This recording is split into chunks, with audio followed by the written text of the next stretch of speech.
Let's look at how the ballots are counted in a federal election. Federal ballot counting step by step. At the end of voting and after the polls close, all ballots are counted to get the election results. The vote counting process is entirely designed to be transparent and reliable. Ballots are counted at different locations, depending on how the elector voted. Regular ballots, the ones used at advance polls and on election day, are counted at polling stations. Special ballots used by electors from inside their riding are counted at their local Elections Canada office. Special ballots used by electors who live abroad or who are voting outside their riding are counted at Elections Canada's distribution center in Ottawa.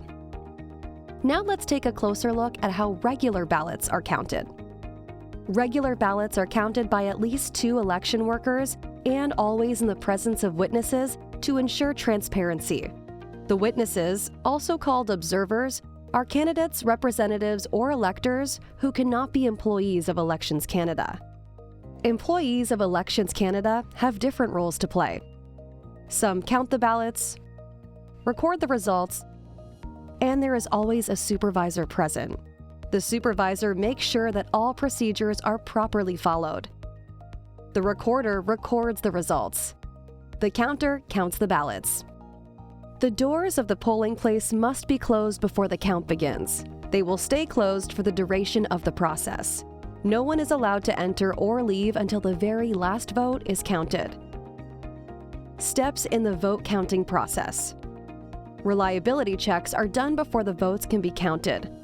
The counter checks the number of electors who voted, the number of spoiled ballots, and the number of unused ballots. Once these have been checked, the counter can unseal the ballot box. The seal on the ballot box guarantees its integrity until the votes can be counted.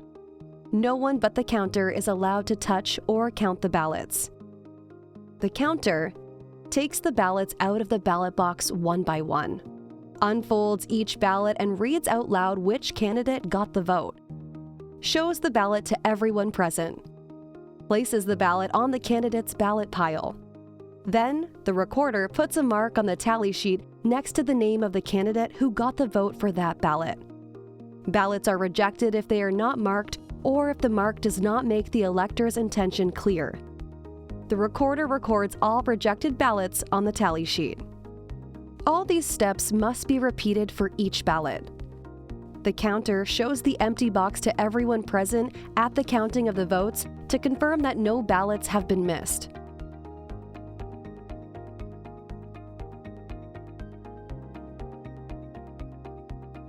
The counter can now begin to count the ballots in the piles for each candidate. Then, the recorder compares the counter's numbers against the numbers on the tally sheet. If the totals don't match, the counter has to count all the ballots in the pile one more time. If they still don't match, the number of ballots in the pile is considered correct rather than the number on the tally sheet. This is done to make sure that results are reliable. The recorder makes a note on the tally sheet about the mismatch. The counted ballots are placed in a sealed envelope, and the result is written on the back of the envelope.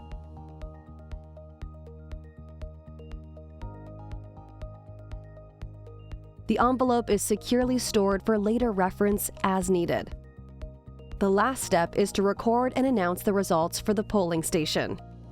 The counter and the recorder prepare an official document called Statement of the Vote. Then the counter, the recorder, the candidates, representatives, and the witnesses sign the Statement of the Vote.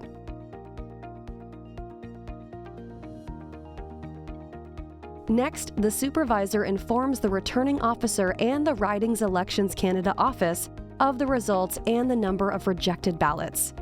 The returning officer and their team enter the results in Elections Canada's secure reporting system, and the results are posted on elections.ca in real time. The results are also securely sent for broadcast to traditional media outlets. Sending the results to Elections Canada's website and to media outlets at the same time ensures that Canadians can still access the results in case there is a problem with one of the systems. Most of the time, all election results are available on election night, but there can be delays.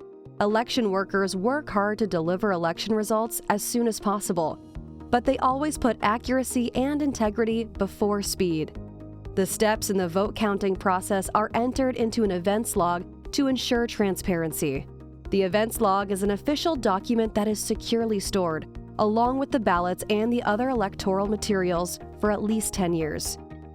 Any events that should be taken into account for a ballot review, such as witness objections, interruptions, and mistakes made when counting the votes, are also entered into events logs. The logs, ballots, and other electoral documents can all be reviewed if there is a judicial recount or if the election is contested. Although counting the votes in a Canadian federal election is a fairly simple process, measures are put in place to ensure the reliability of the operation and the trust of Canadians. Votes are always counted by election workers in the presence of witnesses. The steps in the process are well documented to ensure transparency. The vote counting process is set out by the Canada Elections Act and ensures transparent and reliable elections. Visit elections.ca to learn more.